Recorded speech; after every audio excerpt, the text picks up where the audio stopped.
Hey, I'm Zeta Sage Plays. Welcome back to San Bernardino Zoo. The otters that we added last week are getting along very well indeed. I don't think it's going to be long before our little otter pack expands, but that is not where we're going to be today. Today we're going to be up there, where construction has begun on the jewel in the crown of our Amazonia area, the jaguar habitat. So the concept I've gone with for the jaguar habitat is essentially a huge aviary, and that's going to serve two purposes. Firstly, when you've got cats as good at climbing as jaguar, it's very normal in zoos to mesh over the entire habitat just to make sure they definitely can't get out. And secondly, it's going to give us a weenie. And if you're wondering what a weenie is, it's a term invented by Walt Disney to describe a building in originally one of his theme parks that sort of attracts visitors to walk down a particular path. So Disneyland, for instance, is designed so that at the end of each one of the central streets there's a big building, attraction, something like that you can see from a long way off that makes you want to walk down that road. And then in the centre of the park you've got this huge fantasy castle which you can see from everywhere in the park. That is what we're going to be building here, something that you can see as soon as you get into the Amazon area, which is going to draw people along the Amazon river path until they get to this habitat here. So we're just building one slice of the side of the habitat here, and while we do that I'll tell you about the inspiration for this one. So I'm getting inspiration from 4 different places for this build. Firstly, a picture of an aviary in a zoo somewhere, I think in Europe, but I forgot to save the name, so I don't know where it is.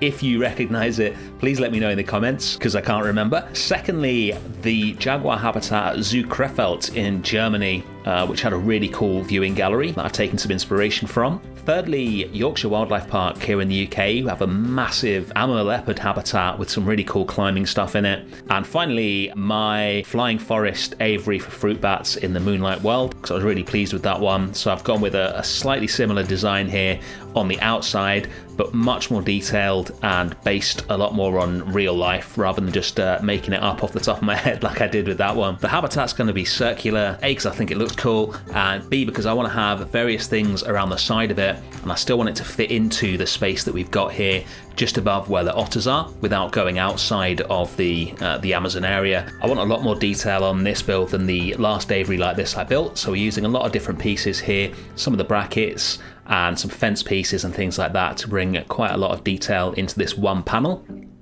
And once we've got this first bit how we want it, we're going to put all these pieces into one group along with that 4 piece there, and that's really important for reasons that we will see in a second. So we'll continue this up. I want this to be quite high. I end up building it slightly higher than I need, so I sink it into the ground a bit when we're done, but just keep going up, curving everything by just eye lines really, just to make sure it looks good. I don't really have any sort of angles or specific amounts of rotation in mind, and then we'll keep building these pieces on the side. This is going to be the main support column of this aviary. It's not going to have any supports inside it. It'll be like a tension aviary as you often see built, and then we will copy it still within the group to the other side so that we can select it and rotate it. Now, rather than just using this one piece and rotating it all the way around to fill in the circle, what I'm going to do is just copy this so that we have 8 of these ones with the additional support struts on the side to make it look nice and structural. And then I'm going to copy one across and delete all the extra support struts so that we get a much more plain and simple one, just with the smaller supporting beams rather than the large ones. And then we'll use this piece to copy all the way around and fill in the shape of the circle. What that means is when we're finished, rather than having the big support beams every few meters along it, it'll just have a few of those to act as the main supports, and it'll make it look a lot more interesting. So almost done copying these around. I always do them at just one. Oh, we are out of money. Time to take out a loan. The zoo's making quite a bit of money now, so we can certainly afford that. And then we'll get back to building this until we're done. Just a few more of these to copy in. Don't worry about it sticking out the ground there. We're going to sort out all the terrain later on. Even though this is going to be a really tall habitat, I've built a hill for it to sit on just to make absolutely certain that it can be seen from a long way away to achieve the effect that we want. I don't want that super busy center to the roof that you get when you rotate things like this. So I left the roof part empty, and then we're going to manually sort of fill that in with some pieces. It takes a lot longer, but I much prefer the look like that for this kind of aviary. And then we'll put the null barriers in, making sure that they line up exactly with these poles, because some of these are going to be turned into glass for viewing windows, so we need to make sure that those are accurate. There we go. So we'll lift up this bit here, this will be the first viewing gallery, turn that into glass, and then we'll start working on what is going to surround this. So we want a nice big pane of glass like with the otters, so we'll turn it into one curved piece, and that will do the job. And then we also want separation so that the guests aren't literally stood right next to the aviary, so they're going to get their hands eaten off. So we're going to build a little fence and some planting for it. So I thought I'd do a custom one for this because it'll make it nice and easy to rotate around the habitat. So going to use some of the Twilight and Europe pack pieces to make a custom fence post. Nothing complex here, just there's only about 6 pieces in the whole thing, I think, but I quite like the look of it at the end. There we go, that's the European fence piece. We'll put that in there, get the colour right, put another one in, and then we'll get some of the plant panels in as well, and this will just rotate all the way around. It looks really nice, if a bit samey, so we'll go in and add loads of individual plants to it later as well, just to make sure it doesn't look like it's been copy and pasted. That's pretty much it. We'll just do the same trick again, copy it around to the other side, and then copy this all the way around the habitat, and later on we'll delete the bits that we need to make the viewing galleries. Then we'll get the guest path in, going around the habitat, and now we'll move on to the first viewing gallery. So I've taken some of Haribo's modular netting sets from the workshop. I always use this piece when I need some netting, because I want to have a load of plants hanging off the side of the aviary above the viewing galleries. This is the part that's inspired by Zoo Krefeld. It's a really nice effect. I really struggle to do this. There's not that many hanging plants in Planet Zoo, and most of them aren't suitable for this area that we're in. So stuff like the Virginia creeper in its pink autumnal colouring, which only really works in North America in its autumn. You know, the variegated ivy doesn't look great in California, etc. So I'm using Scavola bushes, which was, this isn't really what they're designed for, obviously, but we have enough of them and enough playing around with them. I think I got something that looks pretty nice when it's done, and we'll mix in with some ivy and some of the grapevines and a few other plants. Just get a sort of load of vegetation that is hanging off this netting and just growing down over the viewing gallery. Ignore that viewing gallery itself, by the way. That was an experiment which I delete in a second.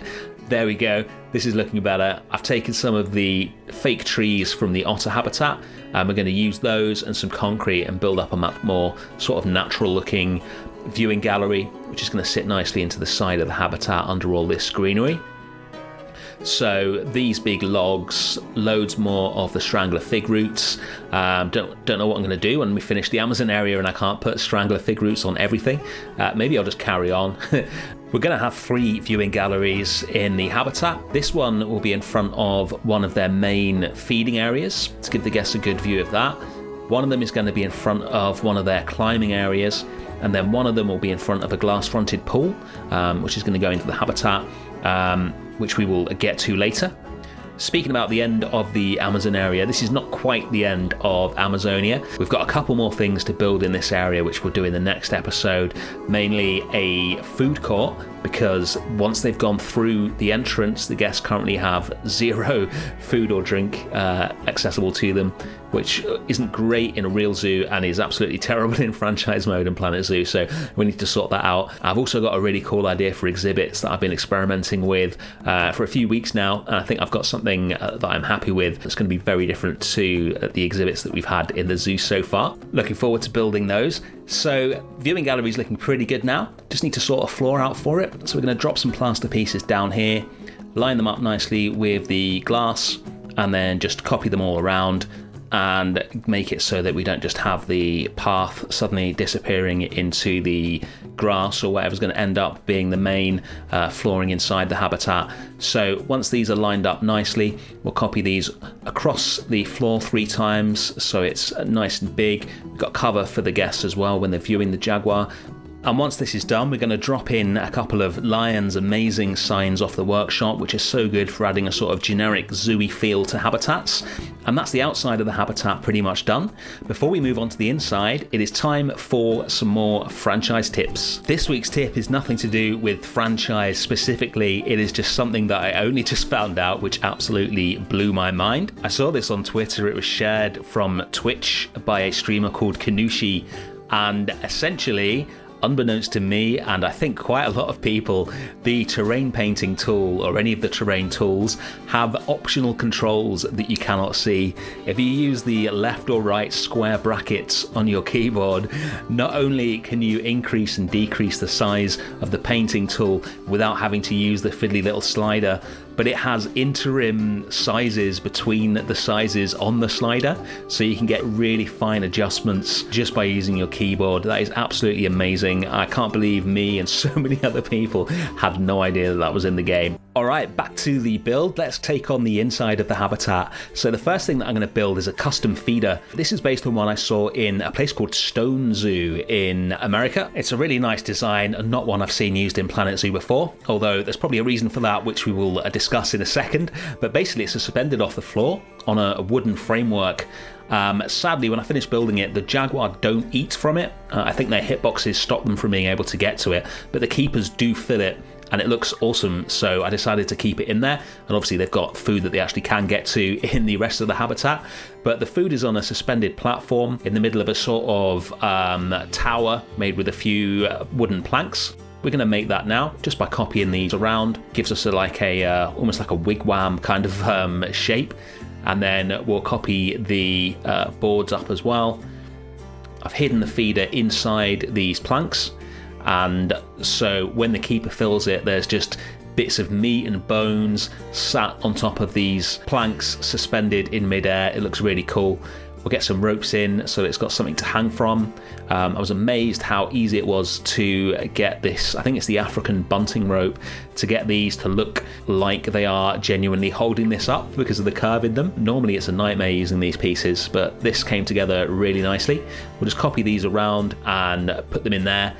Do a few bits of detailing, like making sure it's going to stay attached to the floor when it's got Jaguar going after it, and that's pretty much it. It's a dead simple build, but I'm really pleased with the final effect.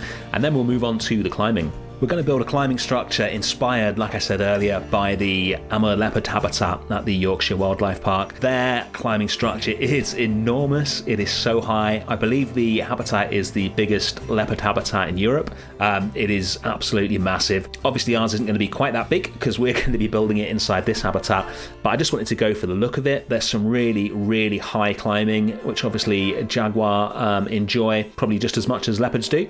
And then some interesting use of different types of wood and different tree trunks and things like that. So I've just replicated that here, just tried to make it as attractive as possible. And then we're going to use some even bigger logs than this to join it onto various other parts of the habitat. Before we get onto that though, we need to build the night quarters for the Jaguar. So with any big cat, as much as the keepers like to just wander in and out of their habitat, not caring what animals are in there, obviously RL, you need a way to separate the keepers from the Jaguar to keep them safe. Typically what you do is you'll have almost like a holding pen, which is where the Jaguar will be at nighttime, and then you entice them in there with food, and that is where they spend the night, and then in the daytime you let them out, and that way while they're in their night habitat you can get the habitat cleaned and everything else. Obviously zoos do this with most of their habitats, not just for the big cats and the more dangerous animals, but certainly they always do them for animals like this. So this is based on some of the ones that I've seen for big cats.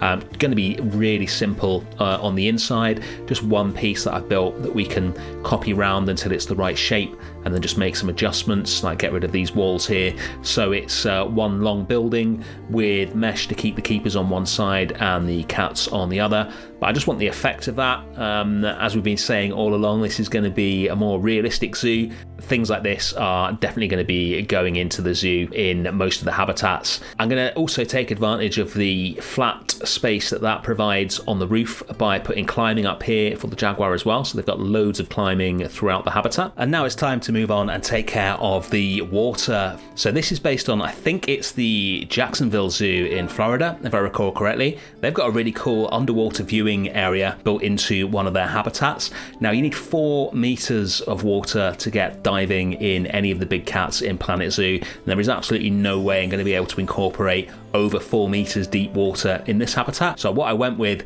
is just a glass fronted pool where you can see them swimming about in. It looks great from outside the habitat. We will be having diving cats in the tiger habitat later on in this zoo. Back to the Jaguar, all we've got left to do is plant up the habitat really. So we're going to put a couple of trees in strategic positions, and then obviously loads of small plants and some moss on the rocks as well, which I think looks really nice. These are the same tiger rocks that we used in the flamingos. Got some rhubarb in there, of course. I've started using 2 of them copied on top of each other. It looks really cool when you do it like that. Gives it a bit more bulk. A ponytail palm here, and then something that's really important with the Jaguar, they are really shy. So what I want to do is essentially block the viewing pretty much entirely from everywhere except the 3 viewing galleries. So guests might get a glimpse of them as they walk between them, but the main viewing is very much going to be in the galleries. So we're going to use the ponytail palms again to basically just make a wall of plants to give the Jaguar some privacy, and so that they're not being viewed from like a 360 degree angle, which a lot of animals are not fans of. We'll put a load of rocks down, just sinking them into the ground as always. And the final thing to do is just cover up the rest of their night quarters roof with some more Scaevola bushes, and that's the habitat done. Let's take a look at it. I love the way it looms over the rest of Amazonia. I think this is going to make a really cool finale for the area. One of the things I haven't spoken about is who's going to be living here. So here she is.